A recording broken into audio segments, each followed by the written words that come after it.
하나님의 말씀 요한복음 12장 1절부터 8절 말씀 우리 같이 한 절씩 읽겠습니다. 시작. 유월절 엿새 전에 예수께서 베다니에 계시니 이것은 예수께서 죽은 자 가운데서 살리신 나사로가 있는 곳이라. 거기서 예수를 위하여 잔치할 때 마리아는 일을 하고 나사로는 예수와 함께 앉은 자 중에 있더라. 마리아는 지극히 비싼 향유꽃 순전한 나드 한 근을 가져다가 예수의 발에 붓고 자기 머리털로 그의 발을 닦으니 향유 냄새가 집에 가득하더라. 제자 중 하나로서 예수를 잡아줄 가룟 유다가 말하되 이 향유를 어찌하여 300데나리온에 팔아 가난한 자들에게 주지 아니하느냐 하니 이렇게 말하면 가난한 자들의 생각함이 아니요 그는 돈이라 돈배를 막고 거기 넣은 것을 훔쳐 가느니라. 예수께서 이르시되 그를 가만히 두어 나의 장례할 날을 위하여 그것을 간직하게 하라. 가난한 자들은 항상 너희와 함께 있거니와 나는 항상 있지 아니하리라 하시니라. 아멘. 유월절 엿새 전에라고 오늘 성경을 시작합니다. 이 유월절이 예수님께서 마지막 유월절로, 그러니까 이 유월절 직전에 예수님이 돌아가시잖아요. 십자가에서 죽으시는데 이 마지막 유월절 예루살렘을 올라오시는 길에 오늘 본문의 말씀처럼 베다니, 전에 예수님께서 죽었던 이 나사로를 살리신 곳이죠. 이 베다니에서 일어났던 일입니다. 오늘 본문에는 어디라고 장소가 나와 있지 않아요. 읽다 보면 이게 나사로의 집인가 라고 착각할 수 있는데 사실은 문둥이 시몬의 집입니다. 문둥이 시몬이라는 말은 전에는 문둥이였는데 예수님께서 그 사람을 고쳐주셨죠. 그래서 그 시몬 집에서 잔치가 벌어졌습니다. 예수를 위한 잔치입니다. 나사로도 살아나고 문둥이 시몬도 자기의 병을 고쳐주신 예수님을 기쁘게 맞이하여서 모든 사람들을 다 초청했습니다. 그러니까 예수님과 제자들만 온 게 아니고요. 동네 잔치가 벌어진 것입니다. 지역 유지들도 오고, 그러니까 바리새인들도 많이 왔겠죠. 관계자들도 많이 와서 예수를 바라보고 함께 잔치를 벌이고 있는 장면입니다.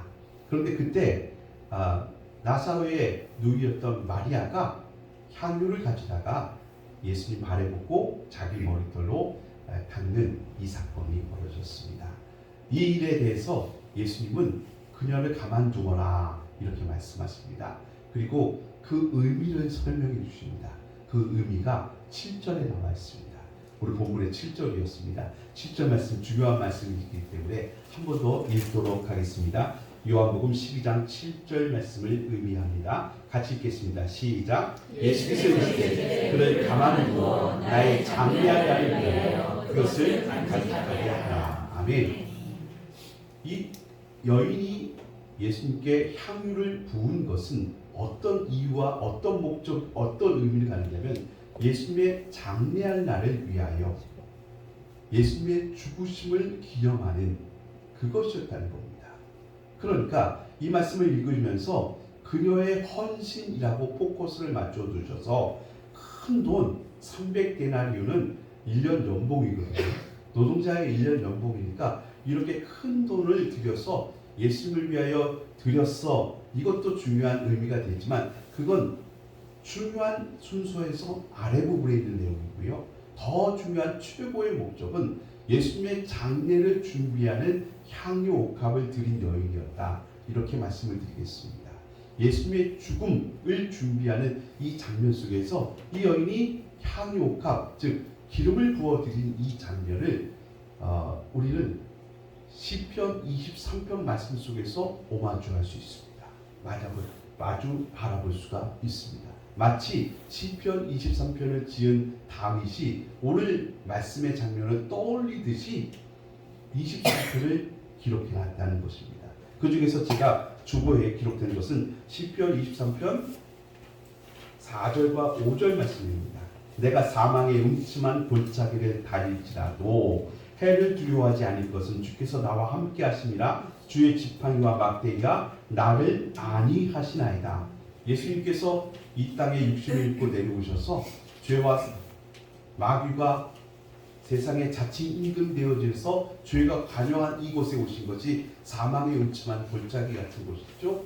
그러나 예수님께서는 십자가 위에서 죽으셔야 되기 때문에 그 복음을 이루기 위해서 순차적으로 구원의 길로 가셔야 되기 때문에 언제나 주의 안위와 주의 함께하심이 그를 지켜주셨습니다.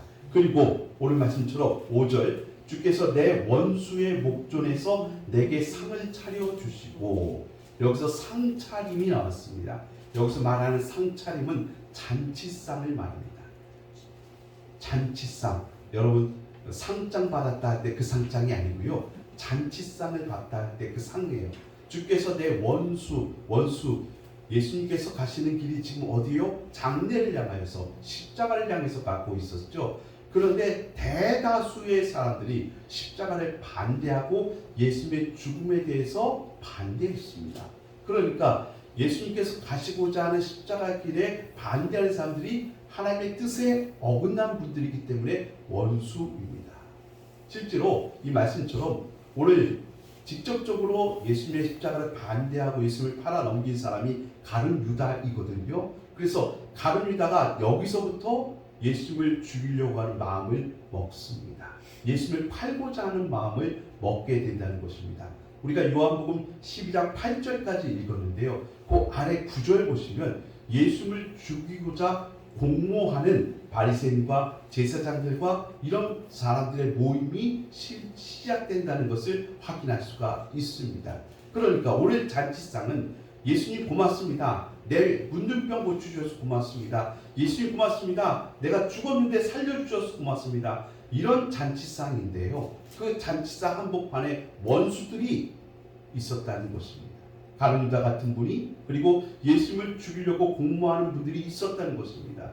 주께서 내 원수들 앞에서 상을 베풀어 주셨습니다. 오늘 5절 말씀처럼 그렇게 되어진 것입니다. 그리고 기름을 내 머리에 부으셨으니 내 잔이 넘치나이다. 오늘 마리아가 예수님께 향유, 기름이잖아요. 향유를 부어드렸습니다. 기름을 부어드렸습니다.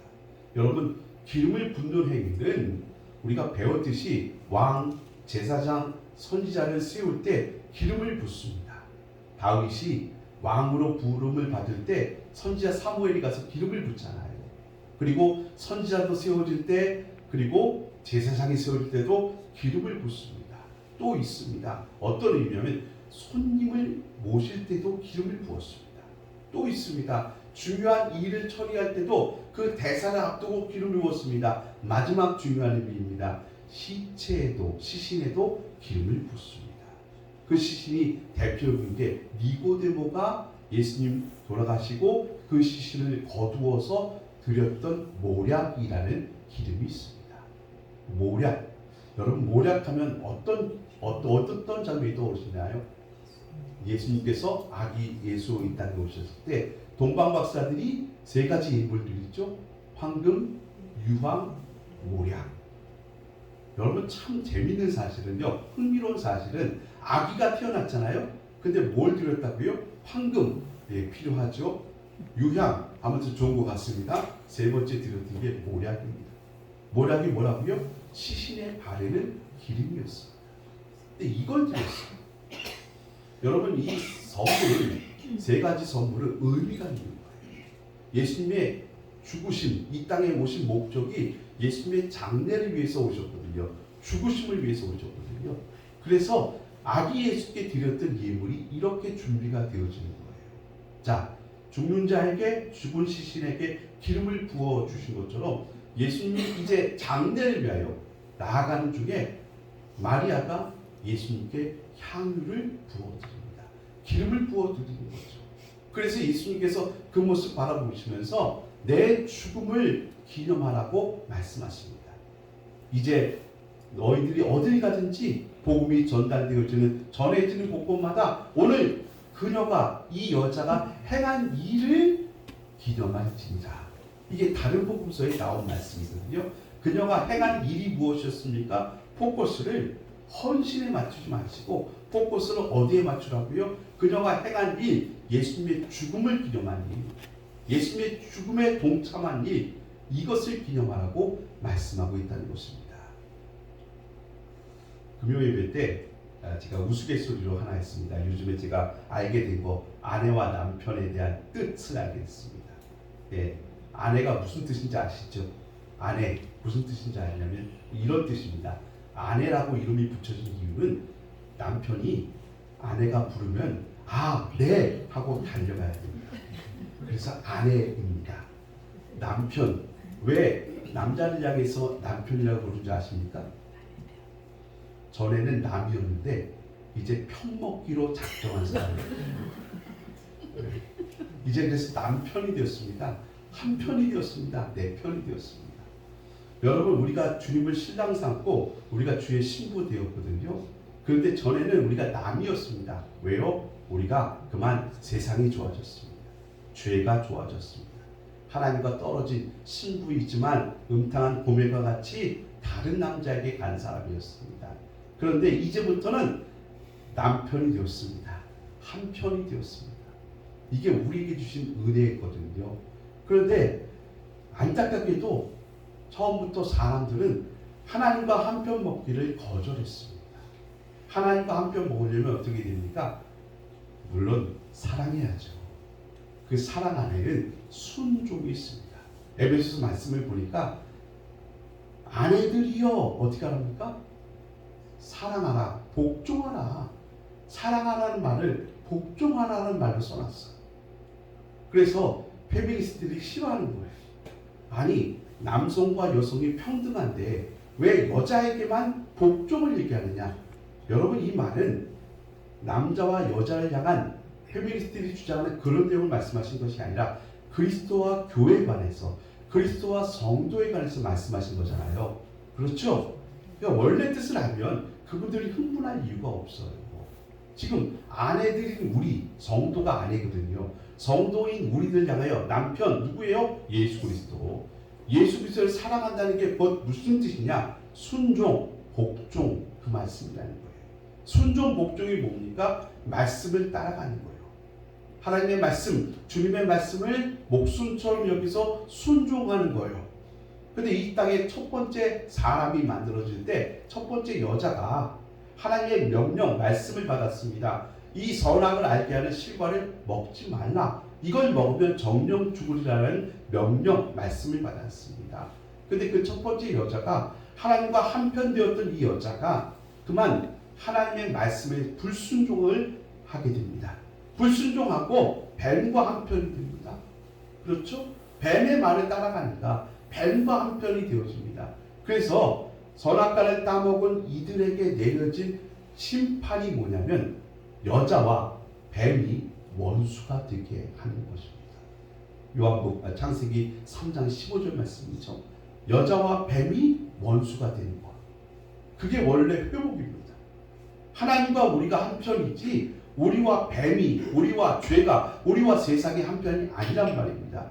다만 우리의 욕심으로 인해서 뱀과 세상과 죄와 한편이 되어 하나님 앞에 불순종, 말씀의 불순종한 우리들에게 심판이 내려지는데 그 심판은 형벌이지만 또 하나의 사랑이었습니다. 뱀과 여자가 원수가 되는 것. 여자의 후손과 뱀과 원수가 되게 하는 것이었습니다.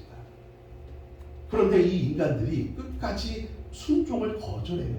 노아의 홍수 이후에, 심판 이후에 하나님께서 사람들에게 주셨던 명령이 뭡니까? 온 세상에 충만하라. 온 세상에 가득하라. 편만하라. 이렇게 말씀하셨습니다. 온 세상에 충만하려면 어떻게 해야 돼요? 흩어져야 되죠. 흩뿌려져야 되는 것입니다.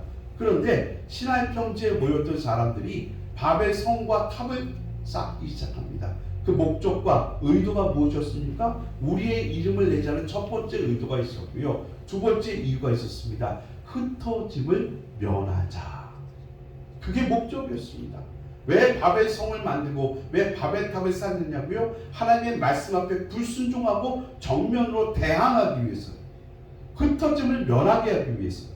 하나님의 명령은 온 땅에 충만하고 편만하라고 명령 내리셨는데 그 말씀 앞에 순종으로 나아가는 주의 아내, 주의 신부가 되는 인간들은 철저히 하나님을 배도하고 배신하고 불순종했습니다. 악한 여인이 된 것이죠.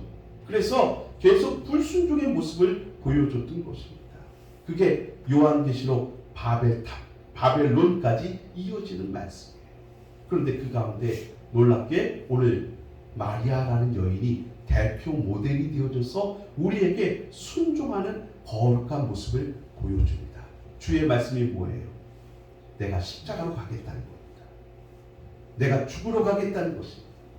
그 주의 말씀 앞에서 가장 사랑했던 측근 제자들마저도 다 반대했습니다. 무슨 말씀 하시냐? 메시아로 그리스도로 오신 자가 어떻게 십자가에서 죽으려고 하십니까? 안 된다고 다들 반대했습니다. 정면으로 대항한 것입니다. 그런데 놀랍게 오늘 말씀의 여주인공이었던 마리아는 6월절 엿새 전에 이제 조금 있으면 예수님께서 십자가로 가시는 겁니다. 근데 그 엿새 전에 향유를 가져와서 예수님의 발 아래 붓고 자기 머리털로 눈물로 그 향유를 예수님의 발에 닦습니다. 무슨 말인지 아시겠어요? 순종이라는 뜻이에요. 주님께서 지금 장례로 죽음으로 가시겠다고 했을 때 모든 이들이 다 반대했습니다. 자기 주장, 자기 생각을 내세우면서 예수님의 말씀 앞에 거절했습니다. 대항했습니다. 그런데 마리아라는 여인이 주님의 신부처럼 우리가 변화되어질 그 모습으로 나와서 예수님 발 아래 향유를 부으면서 그 기름을 부으면서 예수님의 장례를 막을 수 없잖아요. 죽음으로 가시겠다는 예수님의 뜻을 막을 수가 없잖아요. 주님의 신부된 여인된 모습으로서 예수님이 가시는 걸음 속에 기름을 붓습니다. 이걸 다른 말로 사랑이라고 표현하는 겁니다. 사랑. 주님을 사랑하기에. 주님을 사랑하기에. 여러분 사랑이란 말은 뭔 줄 아세요? 순종이에요. 남편의 뜻을, 예수님의 뜻을 거스를 수가 없고 오늘 내 모습으로는, 내 심정으로는, 내 머리로는 예수님이 십자가로 가시겠다는 게 마리아도 이해가 되지 않습니다. 받아들이기가 참 어려운 거예요. 그럼에도 불구하고 예수님은 계속해서 순환을 예고하시고 죽음을 우리에게 말씀하셨습니다.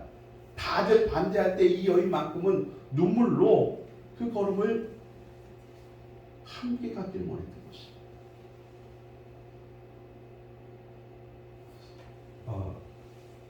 여러분 아시는 상식적인 얘기지만 성경에 관한 말씀입니다. 세상에서 가장 많은 사람들이 가장 많이 읽었던 책을 베스트셀러라고 하잖아요. 그래서 세상에서 가장 큰 베스트셀러가 어떤 책인 줄 아시죠? 성경책입니다. 유사 이래로 성경책만큼 많이 팔린 책이 없고 많이 발간된 책이 없대요. 근데 이건 굉장히 큰 참 자랑스러운 그 1등인데요. 성경이 또 한 가지의 기록을 갖고 있습니다. 1등의 기록. 무슨 기록 갖고 있냐면 가장 많이 팔린 책들, 베스트셀러 가운데서 가장 많이 안 읽힌 책이 뭔지 아십니까? 성경입니다. 많이 팔리기는 많이 팔렸어요. 엄청나게 많이 팔렸어요. 1등, 2등, 성경 1등이고 2등하고요. 격차가 엄청나요. 그런데 가장 많이 팔렸는데 가장 많이 안 읽힌 책이 성경이랍니다. 거기에 하나님의 말씀이 있고 거기에 하나님의 뜻이 있고 거기에 하나님의 명령이 있는데 우리가 그 말씀을 안 읽는다는 건 뭐예요? 순종하지 않겠다는 뜻 아닐까요? 하나님의 말씀과 뜻에는 관심이 없는 거 아닐까요? 그래서 우리가 기도할 때도 주님의 뜻을 이루어 주옵소서. 아니 주님의 뜻을 이루어 달라고 기도하는데 주님의 뜻이 어디 있냐고 꿈속에서 산신령처럼 말씀해 주세요. 아니요. 오늘 우리에게 완성된 캐논, 완성된 성경이 있어요. 하나님이 여기에 말씀하셨거든요. 이게 완성되어졌어요. 그러니까 오늘 여러분과 제가 성경 말씀을 애독하면서 열심히 읽으면서 나를 향한 하나님의 뜻, 우리를 향한 하나님의 뜻, 민족을 향한 하나님, 세상을 향한 하나님의 뜻을 깨달아서 그 뜻이 이루어지기를 위하여 순종으로 기도해야 하지 않겠습니까? 이렇게 이 여인이 순종했을 때 어떤 일이 벌어졌을까요? 순종으로 나아갔을 때. 여러분 오늘 주보에 보시면 신명기서 말씀이 있습니다. 신명기서 말씀 같이 읽겠습니다. 15장 4절 5절. 내가 만일 시작 내가 만일 내 하나님 여호와의 말씀만 듣고 내가 오늘 내게 내리는 그 명령을 다 지켜 행하면 내 하나님 여호와께서 내게 기업으로 주신 땅에서 내가 반드시 복을 받으리니 너희 중에 가난한 자가 없으리라. 아멘. 와, 너희 중에 가난한 자가 없답니다. 가난은 나라님도 구제하지 못한다고 했는데 유사 이래로 가난한 분들이 없어진 때가 있었습니까? 없었습니다. 이 말 하는 분들은 전부 다 교주가 되거나 아니면 독재자가 됐습니다. 김일성이가 이렇게 얘기했습니다. 이제 해방된 우리 북조선에서 가난한 자가 없을 거라고. 그리고 제일 먼저 한 일이 뭔지 아십니까? 지주의 땅을 빼앗아서 공동 경작하고 똑같이 나눠가겠다.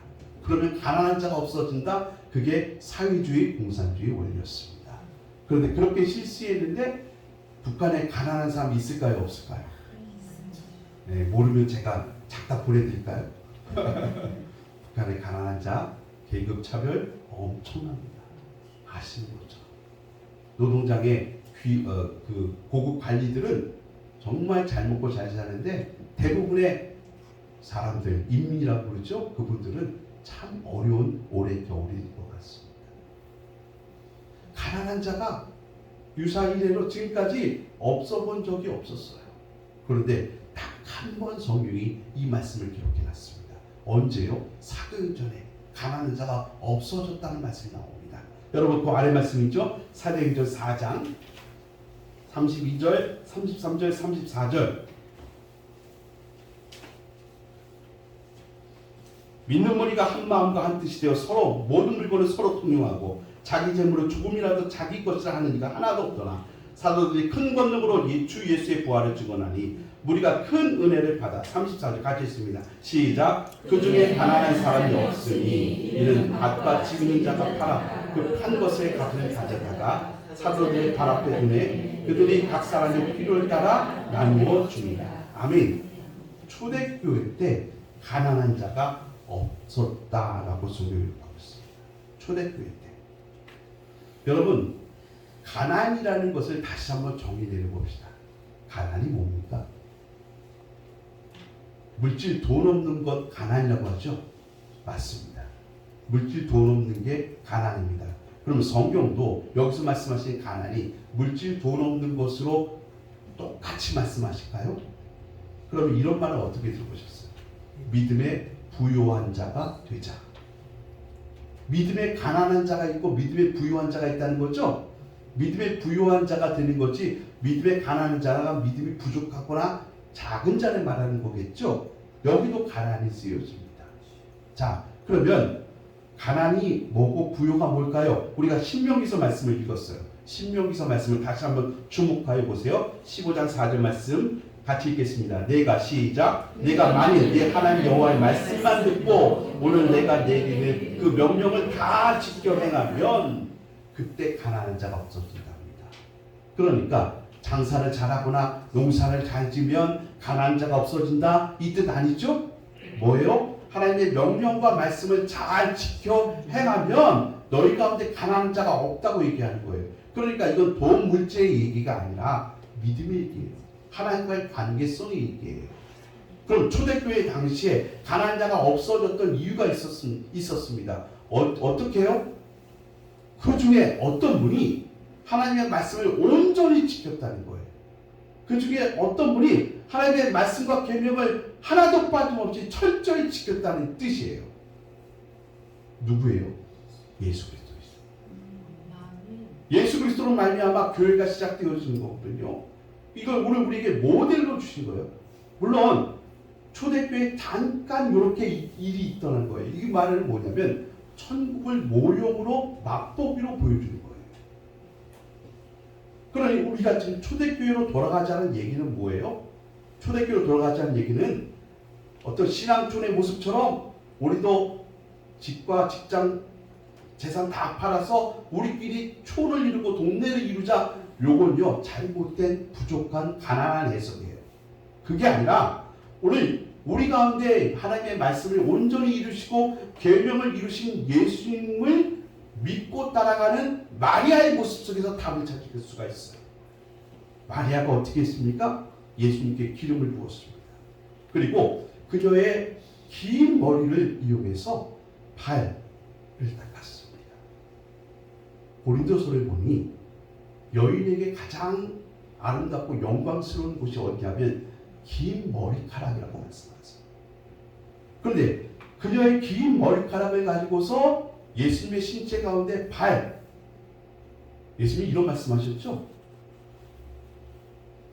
마지막 한 집에 들어갔는데 서로 발 닦아주기를 안 하고 있었어요. 예수님께서 허리에 수건을 두르시고 제자들의 발을 씻겨주셨어요. 제자 가운데 깜짝 놀란 베드로가 예수님 어떻게 선생님이 나를 발을 씻겨주십니까? 안 됩니다. 너 이거 발 안 닦아주면 너랑 나랑 상관이 없는 사람이야. 그랬더니 베드로가 이렇게 얘기합니다. 그러면요 예수님 발만 씻겨주지 말고 제 온몸을 다 씻겨주세요. 이렇게 얘기합니다. 근데 예수님께서 그래 야 너 믿음 대단하다고 목욕시켜 주실 것이 아니라 그렇게 하지 않으시고 발만 씻겨주셨어요. 즉 우리가 일상에서 늘 만지고 때묻고 진흙 묻고 먼지 묻는 발을 말하는 거죠. 그런데 이 여인이 자기 머리카락으로 예수님의 발을 닦아줘요. 뭘 말하는 거예요? 자기 부위를 말하는 거예요. 사랑은 순종이요. 사랑은 십자가의 동참입니다. 여러분과 제가 주님 사랑하십니까? 여러분 주님 사랑하시면 주님의 말씀 앞에 순종하십시오. 그리고 예수님께서 말씀하시는 그 말씀을 나도 따라가는 것입니다. 오늘 우리가 예배 드리고 있어요. 예배 드리고 있어요. 그리고 다른 종교도 예배를 드리고 있어요. 똑같은 종교 행위라고 일반 사람들은 말할 수가 있어요. 그런데 여기 우리가 드리는 예배는요, 사랑의 표현이 되셔야 돼요. 사랑의 표현. 여러분 집에서 식사하신 다음에 이렇게 얘기하시죠. 오늘 너무 맛있게 먹었어. 이렇게 얘기하시잖아요. 그런데 그 말이 아내의 말로 좀 얘기해 볼게요. 여자분들이 꼭 이렇게 하면 우리 집사람을 떠오르시는데 일반적인 얘기입니다. 영원히 담긴 맛있다와 영원히 안 담긴 맛있다가 있대요. 무슨 말씀인지 아시죠? 네, 남자분들 말씀 잘해야 돼요. 네, 맛있게 잘 먹었다 해도 약간 맞을 수 있어요. 네, 영혼을 담아서 얘기해야 되거든요. 그 영혼을 담아서가 무슨 뜻이에요? 사랑을 담아서. 사랑을 담아서. 그 말입니다. 여러분과 제가 예배 드리고 있는데 여기 주님을 향한 사랑이 없으면 아무리 형식이 멋있고 아무리 요란한 예배를 드려도 사랑이 담겨지지 않으면 그거는 울리는 꾀가리가 되고 소리 없는 메아리가 될 거예요. 사랑이 담겨 있잖아요. 여러분이 세일의 동안 아니면 40일 동안 금식하며 기도하는 정성을 하나님께 올려드려도요, 그 안에 진심으로 하나님을 향한 사랑이 없으면 의미 없는 일이 될 수가 있어요. 고린도전서 13장의 말씀 보면 내 몸을 불사르게 내어줄지라도, 여러분 이거 불교에서요 가장 큰 헌신을 자기 몸을 드리는 것이라고 얘기해요. 그래서 자기 몸을 불태워서 공양한다고 얘기를 해요. 최고의 인간의 헌신이라고 얘기를 해요.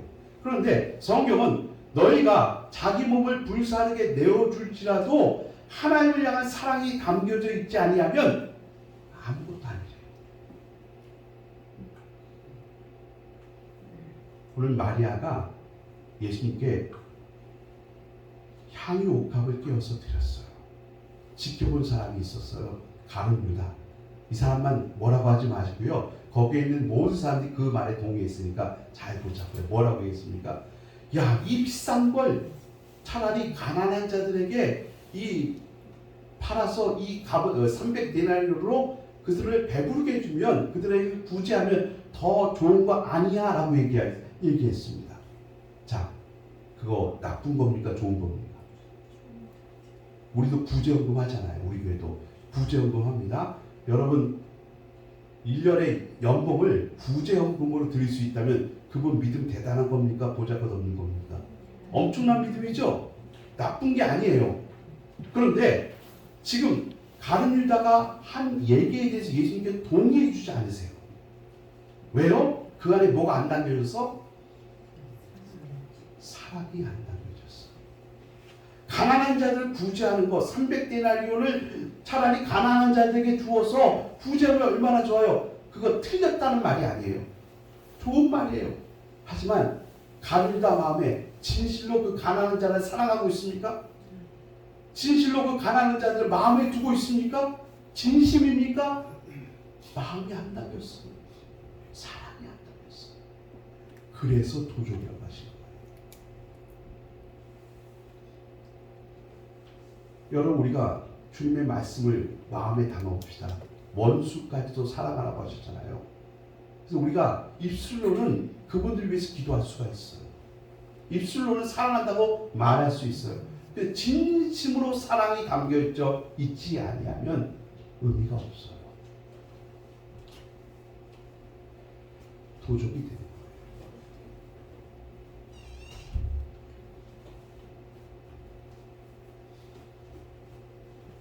제가 참 힘든 게 뭐냐면, 우리 교회 성도님들은 제가 정말 제 몸처럼 사랑합니다.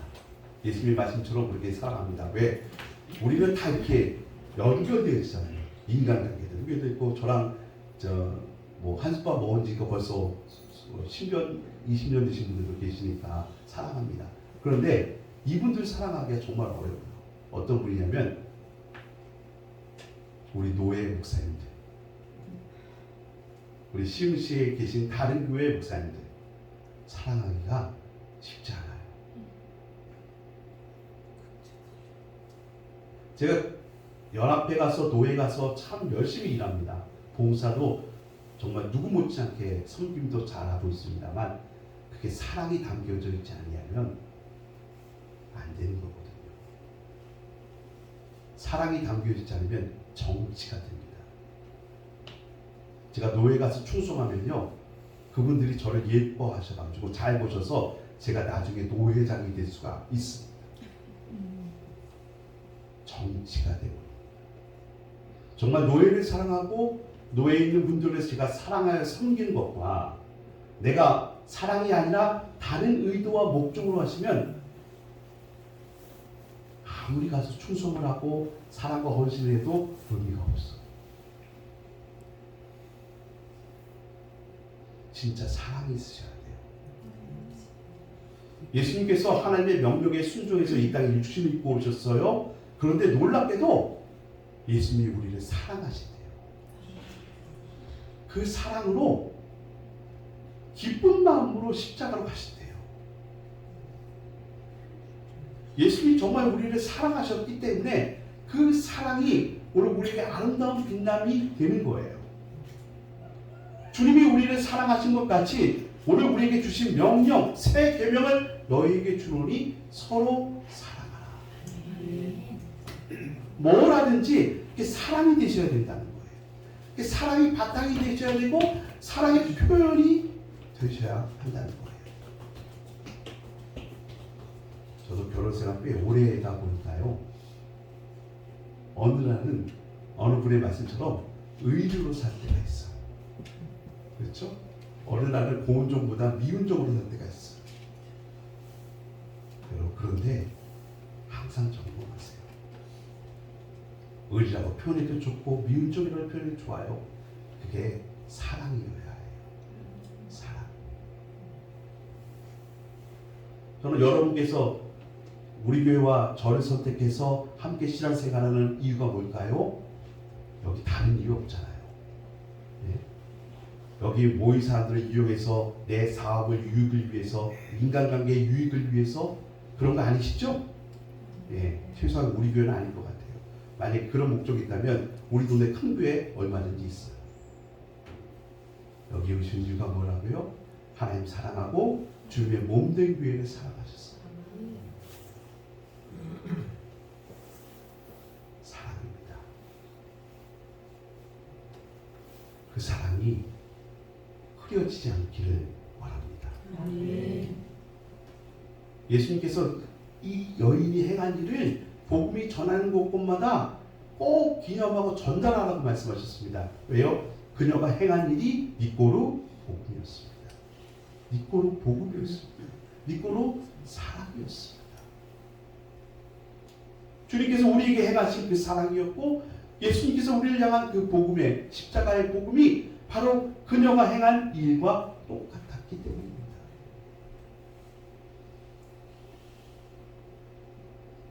향유값을 깨뜨린 마리아의 사랑, 순종이었습니다. 그리고 예수님 가시는 걸음의 동참이었습니다. 저와 여러분이 하나님의 말씀을 따라 사랑하십시다. 순종하십시다. 그 순종으로 어떤 표현을 하셔도 좋습니다. 나는 찬양으로, 나는 섬김으로, 나는 청소로, 나는 기도로, 나는 헌금으로, 어떤 표현이 되어도 좋습니다. 그런데 그 사랑의 표현이 다른 이유가 되고 다른 목적이 되면 안 됩니다. 그게 모두가 사랑이셔야 합니다. 저도 어릴 적에 아버님 어머님한테 꽤 맞았습니다. 그런데 철들고 나보니 그게 사랑이었다는 걸 알게 되었습니다. 사랑이었어요. 당시에는 뭐 그걸 이해를 못했습니다만 철들고 나보니 사랑이었어요. 그 잔소리도 사랑이었어요. 만약에 그게 사랑이 아니었다면 어긋났을 겁니다. 그러나 그 안에는 사랑이었어요. 오늘 우리가 예배당에 모였습니다. 그리고 예배합니다. 여러분 여기서 우리가 하나됨을 말씀하실 때 생각하는 것, 말하는 것 똑같아야 된다. 그건 공산주의예요. 다를 수 있어요. 하지만 그 안에는 뭐가 있어야 됩니까? 사랑이 있어야 돼요.